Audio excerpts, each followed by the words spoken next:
see what we're doing. I really just want to, get people's feedback on the project, I have no issue with people coming up to me and telling me how they feel, good or bad. I really just want to, get a feel for the people out there, what I'm doing right, what I'm doing wrong with my music. So. I feel you. And when people come to see you perform, see you live, like what can they expect from you? Yeah, we were actually talking about this earlier today. We were doing another interview and Homegirl asked like what sets me apart.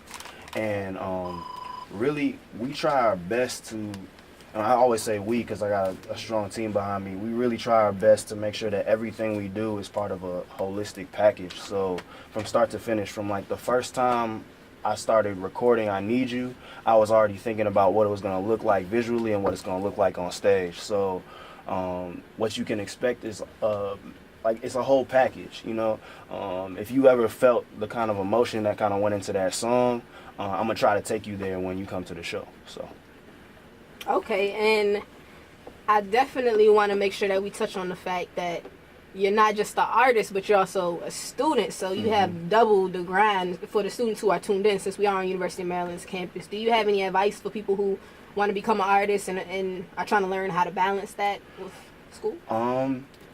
A lot of people would tell you it's about time management, but my pops, he always, he said that don't get caught up in the time management word. Don't get caught up in those words. It's really about self-management and making sure that you really stay up on top of your stuff. Don't ever try to put something in somebody's hands and take the power, out of yours. Make sure you know what's going on with everything that you're doing. Obviously, school has to come first. You have to prioritize and make sure that stuff's in order before you try to take something like this under, because there's a lot of cats out here trying to rap, and there's a lot of cats, putting themselves on the internet as MCs, and they trying to make it look easy, and it's really not. Like, this whole Lo and Behold was a process, and this next project's going to be an even harder and even longer process. So just make sure that you're ready for it and make sure that you prioritize your stuff accordingly.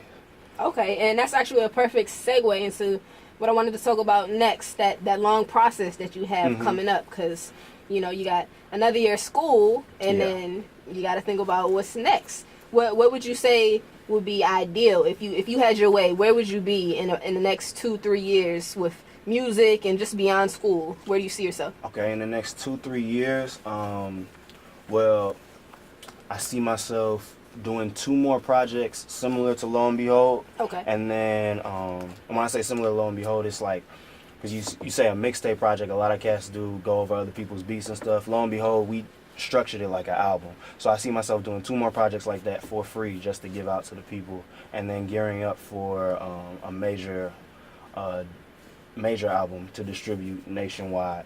And then hopefully, ideally, I'd like to be doing tours all over the country and thinking about expanding internationally, actually. Okay. And if you had the opportunity to go major, what would you choose? Let's do this or that, major or indie. What's your ideal music route? Well, I'm never against majors. That's for, there's somebody who that's their lane, that's the way they gotta go. Obviously, the ideal situation is to get your music to as many people as possible. You never want to be in your room rapping for your friends for the rest of your life. So I want to reach as many people as possible. So if we come up with the right situation and it works for me and the team as well, where I'm not sacrificing anything to go on a major, not sacrificing anything artistically to go on a major, then a major would be cool. But I mean, let's be real, like, indie is usually the way that's gonna work. So I'll pretty much stay indie for as long as it's I can make the music. So. Okay, well, with that said, I think we should go ahead and get into another Chieflo track off of the new Lo and Behold. You want to go ahead and introduce the next track for the people? Yeah, the next track is called Magic Hour. Magic Hour, subtitle Epiphany. It's one of my favorite songs on the project, last record. Kind of a conclusion, kind of gear you up for what's to come, I guess. So this is Magic Hour, Chieflo, on the blender with Miss DJ Gemz and Tony Drake. Yeah.